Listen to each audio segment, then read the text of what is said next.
So we move on, keeping with our theme, which is format of reporting, we'll now discuss the very, very new Milan system for reporting salivary gland cytopathology. Okay, we'll start with a little bit on what is the role of FNA in the salivary gland. Well, it does play a very important role because 80–90% of lesions in the salivary gland are going to be non-neoplastic, and FNA does do a good job in distinguishing neoplastic from non-neoplastic lesions. About 75–80% of all tumors in the salivary gland are going to be either pleomorphic adenoma or Wardens, and luckily for us, we are very, very good at picking that up. So that itself makes FNA very invaluable in salivary gland. And lastly, looking for mitosis, necrosis, high-grade atypia, we are also reliably able to tell low-grade from high-grade carcinomas. So what does that mean for the patient? It means FNA can guide management strategy. So if you say non-neoplastic or some benign neoplasms, the patient can just be followed up. For up to benign and low-grade carcinomas, they would only require a limited resection. While if you go on to say high-grade carcinoma, well, that would need a more radical resection with lymph node dissection, etc. The other important thing that FNA can do is pick up lymphomas. And in this case, it precludes surgery totally, and the patient would probably go to a hemat-onco for chemotherapy. So FNA can guide management strategy. Well, if FNA is this useful, how good are we?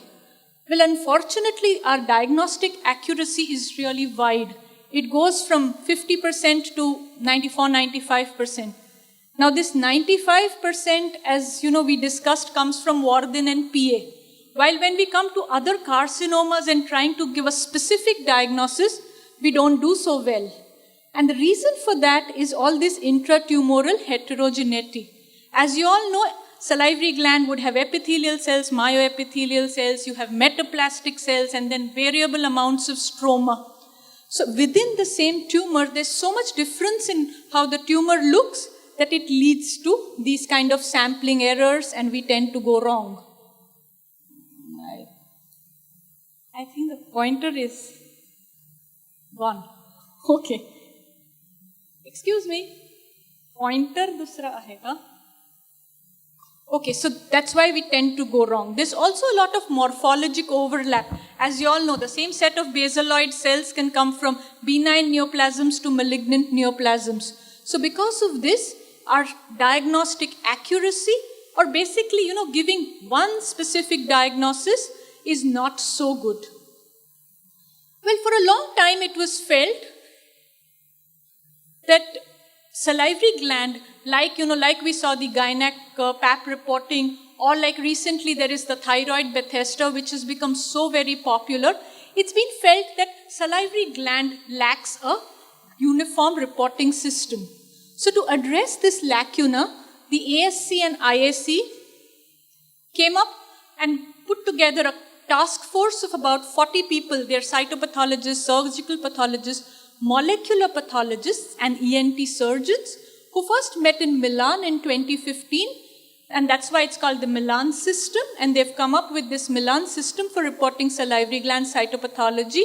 This atlas is out recently, a couple of months back, and for a couple of years now, I think there have been a lot of talks in various forums where the Milan system has been discussed. Okay, so going on, what is this Milan system? So the Milan system is little like the thyroid Bethesda. It has 6 diagnostic categories. What it aims to do is basically standardize reporting and make sure that all stakeholders in the management of a patient with a salivary gland lump are on the same page. So there has to be clarity of communication. What the pathologist tells, the ENT surgeon understands perfectly. Each category will have its own implied risk of malignancy, and interestingly and importantly, each category is linked to a management algorithm. So it makes the whole thing very, very standardized and uniform. So these are the 6 diagnostic categories and the risk of malignancy as is given in the book. We start from category 1, which is non-diagnostic, going down to 6, which is malignant. Now there are 3 indeterminate categories here. Category 3, this is taken again, from the thyroid Bethesda. You have a category of AUS or atypia of undetermined significance.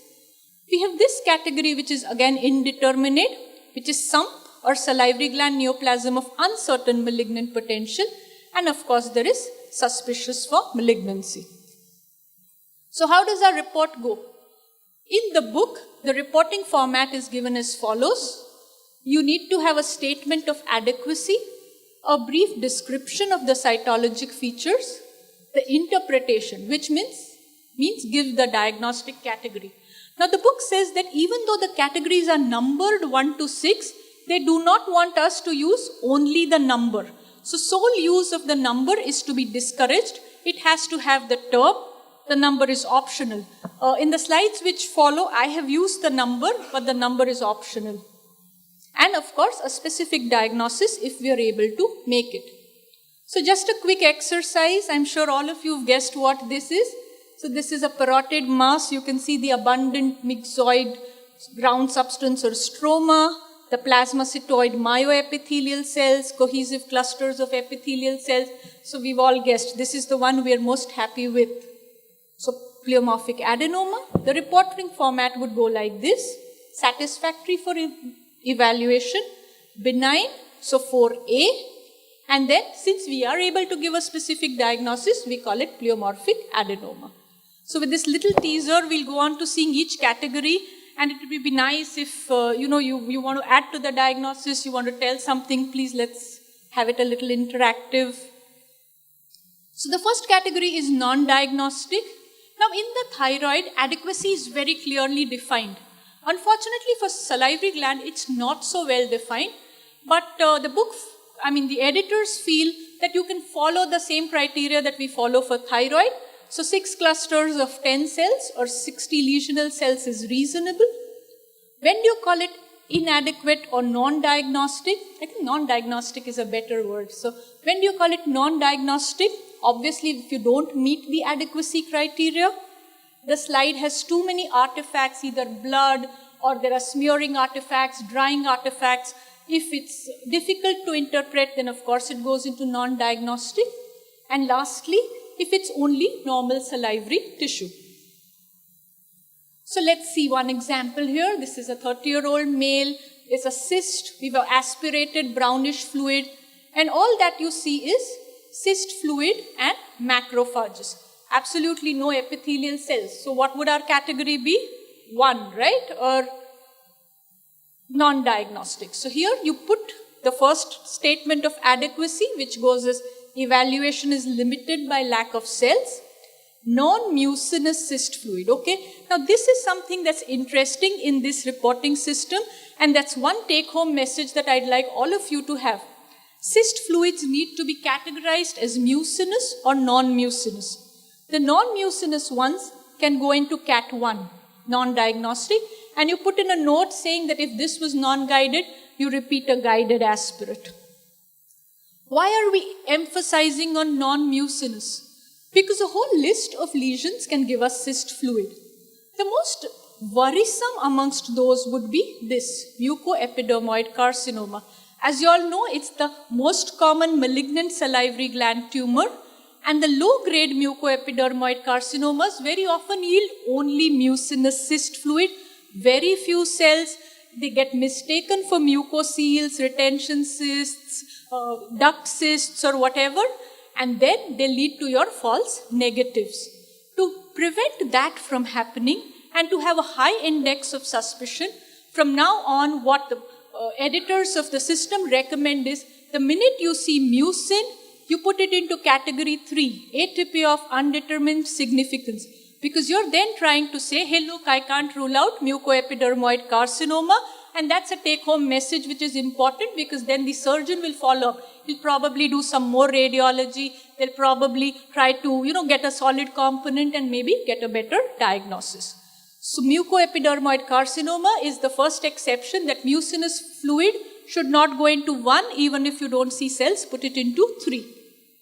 Other exceptions to category 1, like Sir told us about the gynec Bethesda, even if you see a few cells, if there's significant atypia, it's obviously not non-diagnostic.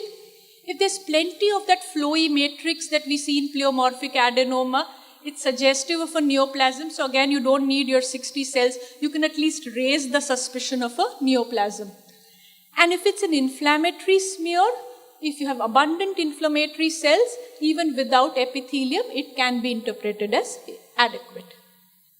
So let's see one more case. 55-year-old female. She has a 3 centimeter nodule in the parotid, and this is what the aspirate looks like. What do you think this looks like? Just benign acini, right? So how do we go about reporting this? That the evaluation is limited by non-neoplastic salivary elements and it's non-diagnostic. The note that should go with it should say that you're seeing non-neoplastic elements in the clinical setting. Oh God, what did I do? In the clinical setting of a mass. And that's what makes it non-diagnostic, because the FNA is then not representative. The pitfall here sometimes is an acinic cell carcinoma. We need to watch out for that. But with acinic cell carcinoma, you wouldn't get that typical grape-like clustered arrangement. The architecture would be missing. We'd have more dissociation, plenty of stripped bare nuclei, and a little bit of nuclear atypia at least, which should help you make that diagnosis. So now this is a little bit for our own internal auditing. Less than 10% of aspirates have to be in this category. If we're crossing that limit, probably we need to look at our systems. The risk of malignancy in this is obviously a little high. It's 25%, because obviously it's a non-diagnostic category. What are the management guidelines? If the first aspirate was non-guided, you go for USG guidance. If it was cystic, it's what we do practice routinely, that you try to re-aspirate the cyst completely. If it disappears, repeat USG. If a solid component remains, you sample that. If it's again non-diagnostic, we need some radiology and perhaps a formal biopsy.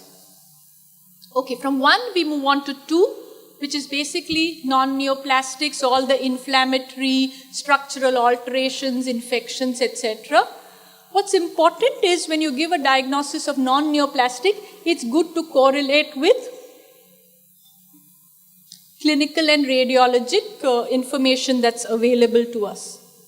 So a whole list of non-neoplastic lesions, we'll just look at a few of them just to get an idea of the reporting system. So this is a 49-year-old male who was a diabetic who had a preauricular swelling, and this is what it looks like. As you can see, it's all just polymorphonuclear with a lot of necroinflammatory debris, but we don't see any epithelial cells. And if you remember, this is one of the exceptions for the diagnostic adequacy criteria, so this still goes into category 2. So it remains satisfactory, although you don't have your 60 cells. And we can put in a footnote which says correlate with microbiology. Going on, another case, a 40-year-old lady with a submandibular swelling. Here you can see cohesive duct epithelium, pretty benign looking duct epithelium, no acinar cells, and lot of chronic inflammatory cells or lymphocytes. So obviously again, chronic sialadenitis. So satisfactory, category 2, chronic sialadenitis. Going on, this is a 70-year-old male, diabetic, who had bilateral parotid swellings which were soft and diffuse. Now, although this looks pretty similar to what we had seen in our only normal salivary elements, the clinical scenario is different, right? There's a diffuse swelling, there's no SOL, it's bilateral, he does have a predisposition. So in this case, even though it is normal, it's not really non-diagnostic, it's more non-neoplastic. So we can then, correlating with the clinical and the radiology, you can kind of put it into category 2, state that it looks like sialadenosis and that the diagnosis is based on the clinical picture. And however, radiologic evaluation is still recommended. So this is a non-neoplastic condition and not non-diagnostic, though it's normal salivary tissue. So what are the category 2 guidelines? Most are managed non-surgically. They would require clinical follow-up. However, if at any point the surgeon feels that the FNA findings do not explain the clinical picture or some new findings have come up, then of course a core biopsy or excision is recommended. The risk of malignancy in this category is about 10%. Going on to category 3, which is atypia of undetermined significance like the thyroid AUS, what you will put in this category is all this. All the reactive reparative atypia. All of us who see chronic sialadenitis, very often the epithelium bothers us. It has regenerative atypia. You're not quite sure whether it's neoplastic or not. Sometimes we see metaplastic cells which are worrisome but not too many artifacts, and you can't really evaluate the smear well. We talked about this mucinous cystic lesion and lymphoid lesions. Parotid does have intraparotid lymph nodes. You can get lymphoepithelial sialadenitis, wherein you might get lymphomas develop subsequently.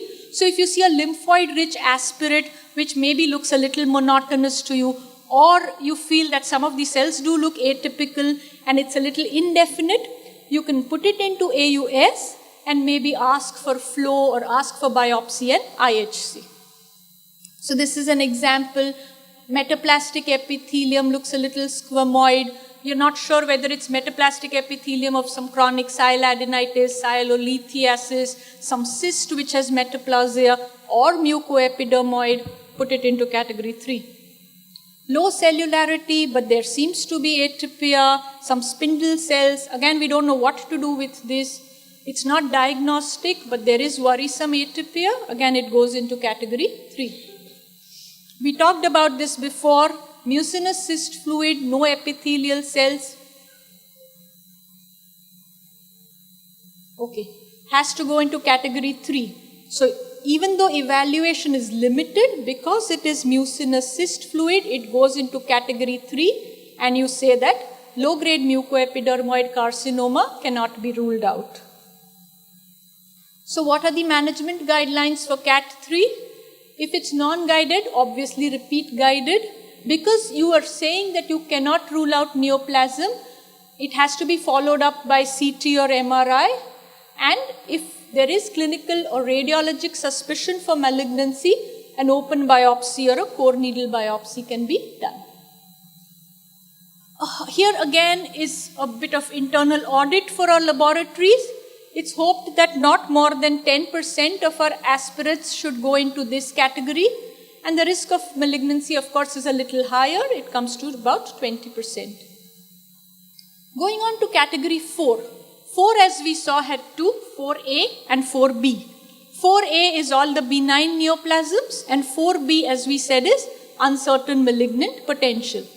So 4A includes RPA, Wardens, oncocytoma. We're pretty good with these. Diagnosing lipoma, spindle cell tumors, hemangiomas, you'd require radiologic correlation, but it's possible. So what do you think of this one? A 58-year-old male smoker, parotid mass, fluid was aspirated. You can see this dirty fluid background, plenty of lymphocytes and these oncocytic cells. So Wardens, that's a nice one for us to do. So satisfactory, category 4A, Wardens. And 4A, the guideline is pretty simple. Frozen is not necessary, as you all know. A limited resection is sufficient. It's 4B, which is an interesting category, and it makes our life a little easier because often we used to have this dilemma. How do you give a differential of basal cell adenoma and adenoid cystic carcinoma? It doesn't sound right to somebody who reads it and doesn't know our, shortcomings, or more than that, our limitations. So you have this category, 4B, where the aspirate is diagnostic of a neoplasm, but definite diagnosis of a specific entity cannot be made, and or malignancy cannot be ruled out. So all the tumors which are in histology are myoepithelioma, basal cell adenoma, cyst adenoma, a low-grade epithelial myoepithelial carcinoma, all the ones that we find difficult to categorize specifically on FNA will all go into this category now, which is 4B. So 4B, for ease of reporting, is now subdivided into these cellular basaloid neoplasm, cellular oncocytic neoplasm, cellular clear cell neoplasm. And to this, I've just added this, that when you see benign tumors, like a typical PA or a typical Warthin, but suddenly you feel that in the PA you're seeing too many atypical cells, or one odd cluster of cells is atypical and you're a little worried, you don't know whether it's, PA which has gone into a carcinoma, CAX-PA, but it's not enough in terms of cellularity, it can go into this 4B. So cellular basaloid neoplasms, as you all will agree, is the most challenging. You see the small round blue basaloid cells with variable stroma. The character and the amount of stroma is different. It needs to always be reported with the clinical and radiologic features. And even then, some distinctions, similar to how follicular adenoma versus carcinoma in the thyroid is not a diagnosis a cytologist can make. Similarly, basal cell adenoma versus carcinoma is not an FNA diagnosis. So all of them should come into 4B. And ancillary testing, especially if we have the facility to do some immunochemistry, that can sometimes help further put 4B into one of the definite categories if possible. So I'm not really going to go into the detail because time wouldn't permit that, but you can all look at the book. It does highlight this, that cellular basaloid neoplasm, looking at the character of the stroma, can have a set of differential diagnosis. You can either give the differential if you want in your report, or you can keep the category of a cellular basaloid neoplasm, put it into 4B and ask for clinical radiologic correlation or a biopsy as needed. So the next category is cellular oncocytoid neoplasm. The classic oncocytic neoplasms, of course, are Warthins and oncocytoma, but the cells can be seen in several other tumors, and sometimes when you sample, you may see a preponderance of these cells. So pleomorphic adenomas, mucoepidermoid carcinomas has an oncocytic variant. You can see them in some acinic cell carcinomas. So sometimes they may create a problem when you don't know where these oncocytic cells are coming from. What does help then is you carefully look at the entire smear. Sometimes the rest of the smear will give you a clue. Like if you see some PA-like areas, then you know that those oncocytes are probably metaplastic and it's still a pleomorphic adenoma. Somewhere else, if you see two-cell population, you see some squamoid cells, you see some mucus cells, then you know that you're probably looking at a mucoepidermoid. If not, and if you have the facility, you can try some ancillary testing, which is immunocytochemistry. And if one is still unable to classify what those oncocytic cells are, well then this is where we'll put it. We'll put it into 4B. So just again, I think the book will help you if you look at it, looking at the feature, like if it's cyst, oncocytes, it's Warthins. If you're seeing a mucinous background, multiple cell, mucoepidermoid. Now Warthins with mucinous metaplasia is extremely rare. So you need to always rule out mucoepidermoid before, you want to think of this diagnosis. If you start seeing some multivacuolated or granular cytoplasm, you could be looking at one of these. And this is the scenario. If you're looking at some cells which are granular vacuolated, you have the facility for immunocytochemistry or immunohistochemistry.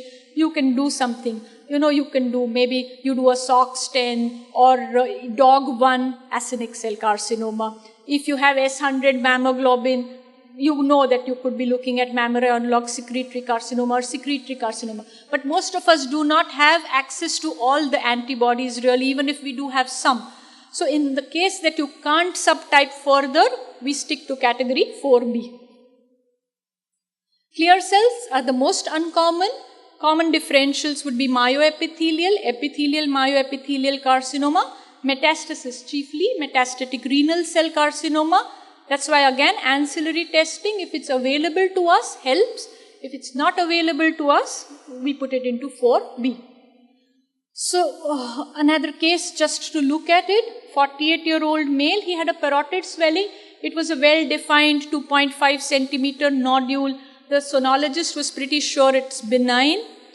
What we saw were all these very basaloid, small round blue cells, as you can see, with this kind of matrix in between. The cell size was small, they were not large. We didn't really see any nuclear molding, we didn't see prominent nucleoli. So it did look like a basaloid neoplasm. We favored a basal cell adenoma, but the category it should go into would be this 4B. And if you're uncertain, we need not really put this last line at all. We can leave it as category 4B, a cellular basaloid neoplasm. And if you wish to give differentials and you seriously have adenoid cystic in your differential, especially, if you didn't see matrix, you had solid adenoid cystic in your differential, you can give the differential here. Last 5 minutes. Yeah, okay. So the next one is a 38-year-old female, a parotid mass. You can see they're all plasmacytoid cells, hardly any matrix. I think all of us would want to say that these look myoepithelial. If this is the only cell type that we are seeing, you'd probably say it's again 4B, either a myoepithelial neoplasm or probably we've sampled myoepithelial cells in a cellular pleomorphic adenoma. So we add that to a differential. If you're seeing clear cells with it and you have a differential of epithelial myoepithelial, you can add that if you want, but the category remains 4B. The management guidelines would be frozen and nerve sparing surgery as far as possible, because it's still uncertain malignant potential unless the frozen tells you that it's a different type of a higher grade neoplasm. Suspicious for malignancy category 5 is when it's highly suggestive of malignancy but the cellularity is low, you see too many artifacts, and what's necessary is that you specify. If you're thinking of carcinoma, metastasis, lymphoma, that needs to be specified. Suspicious for what? So give you an example, a 60-year-old lady with a bilateral parotid mass, a very dispersed population. You'll agree they look like all large lymphoid cells. You can see them here, large lymphoid cells. The lymphoglandular bodies are seen, so you know you're looking at lymphoid cells. And this does look very suspicious for lymphoma. What the book says is that if you do not have ancillary testing, if you do not have IHC or ICC to prove that this is a lymphoma, you put it into category 5 and advise testing. If you do have the facility available to you, do it and then put it into category 6. So this goes into suspicious for lymphoma. Management of category 5, of course, would be that it needs a CT MRI to delineate the lesion, a chest CT if you're looking for metastasis, and then a frozen, and on the frozen and depending on the clinical scenario, size, grade, extraglandular extension, etc., decide if neck dissection is needed or not. We come to the last category, which is malignancy, where the features alone or with your ancillary tests are definite for a malignancy. As far as possible, we give the type and grade. If we can't give one type, try to give a differential. So this is a 25-year-old male, parotid swelling. You can see a mucinous background, dirty with a lot of inflammatory cells and these cell clusters. If you look at the cell types, you're obviously seeing two cell types, the delicate vacuolated cytoplasm of these cells and the polygonal thicker cytoplasm of these. So this is a easier one to classify. So low grade, category 6, mucoepidermoid carcinoma. Here again, I suppose adenoid cystic is easy to pick up with the typical acellular, very rigid hyaline balls and hyperchromatic cells with molded nuclei. If you have ancillary testing, we did a c-kit on the smear, which was brilliantly positive. So adenoid cystic carcinoma. This is a 50-year-old male who had a recurrent parotid mass, a colloid-like background, clusters of cells like this, some delicate papillary kind of arrangement with cells clinging to vessels, and this is what the cells looked like. Multi-vacuolated, some had large vacuoles like this, and only this cell type. So what would your differentials be here? With the multi-vacuolated cells, these papillary formations, we thought of either a papillary cystic acinic or a mammary analog secretory carcinoma or a secretory carcinoma. So it was low grade, satisfactory, a DD was given and IHC was advised. In this case, it was positive for S100 and mammoglobin on excision, so it was a secretory carcinoma. So actinic cell carcinoma and mammary unlock are very, very close differentials of each other, and it's often very difficult to distinguish one from the other on cytology. So the last case very quickly, 70-year-old male who had a submandibular swelling, abundant matrix like this with these spindled and plasmacytoid kind of myoepithelial cells. And with that population, we had these worrisome large cells, high NC ratio, prominent nucleoli, some mitotic figures. So this was a high-grade carcinoma, and putting the two things together, probably a carcinoma X pleomorphic adenoma. But you know, this is what is most important. If we make this specific diagnosis or not, doesn't matter so much in terms of management really. So to summarize, the system aims to provide a more uniform diagnostic structure, improvement in IHC. As more of us have IHC and molecular testing available, the system will become more efficient and effective. And so we have to get into the habit of collecting enough material to have, the option of ancillary testing. So to end, even if we don't really adopt the system, I think it's a good exercise for all of us just to review the system, because it will give us some insight into our own reporting and probably make it a little better. Thank you.